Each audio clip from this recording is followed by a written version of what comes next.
this is of course a very long-standing policy. Word salad on the world stage. New York Congresswoman Alexandria Ocasio-Cortez stumbling her way through a response about potential Chinese aggression towards Taiwan. This in Munich at the Security Conference. United States Ambassador to NATO Matt Whitaker had a front row seat if you saw him there for that debacle. We welcome him here to National Report. Always great to see you, Ambassador, and thanks so much for coming on.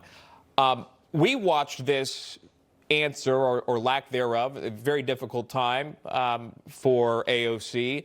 I also noticed you were right there in that panel. What was your response watching the difficoncies that the Congresswoman had?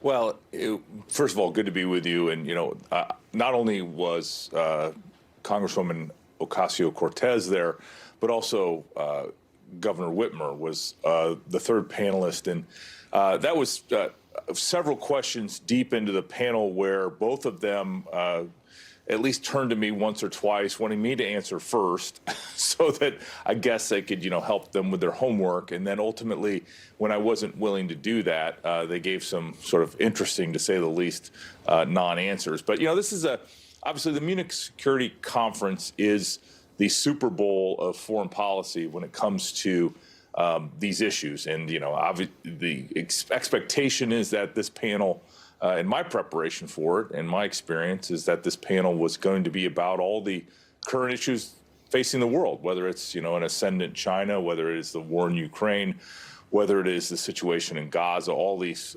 topics were fair game. And I think that the question about China and whether or not and when it makes a move on Taiwan, hypothetically, what does the United States do? I think is very much, if you're expecting to run for president, you should have a pretty good answer on that. Let me jump in really quickly, Ambassador. What is the answer to that question, if I may? Well, first of all, you need a strong Taiwan, one that can defend itself. Second, you need to lean into our alliances in the region, whether that's with Japan or the Philippines or South Korea, and make sure that they are equally strong and can support China. But it's a deterrence and defense, pretty straightforward. Same thing we've done here in Europe and continue to work on. And so that's how I answered the question when it was my turn. Interesting. Okay, you pointed to Michigan Governor Gretchen Whitmer being there. That was a standout moment to me. I watched your response. We actually have that. Let me play this because she was asked a question, again, an obvious one, you would think, at the Munich Security Conference, and she appeared to want a bailout. Watch.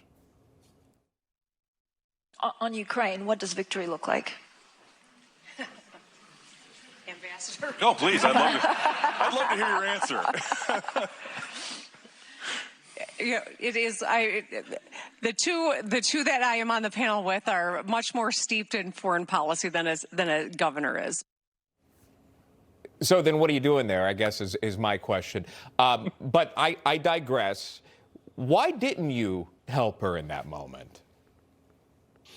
Well, first of all, the question wasn't to me, and I had gone first previous. I was trying to be a gentleman. I didn't know that to think that she wouldn't have an answer or anything to say on the topic. But at the same time, I was interested, and I was not going to tell her the position of the Trump administration and then have her just take a for or against that position. I think it was very important as I was there representing the president's foreign policy portfolio, not only regarding NATO, but so many other big issues like what's happening in Iran right now, or in that case, Ukraine.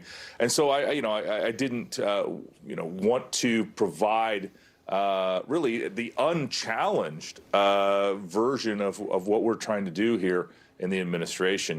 That's the most interesting thing to me, if you break it all down, was how these two folks who have been mentioned as potential presidential aspirants in 2028, how they weren't able to articulate really a vision for foreign policy. And that's most likely because the president has been so successful in this first year that it's kind of hard to come up with something that counters that. Information. Truth is freedom. Is Newsmax. It's real news for real people.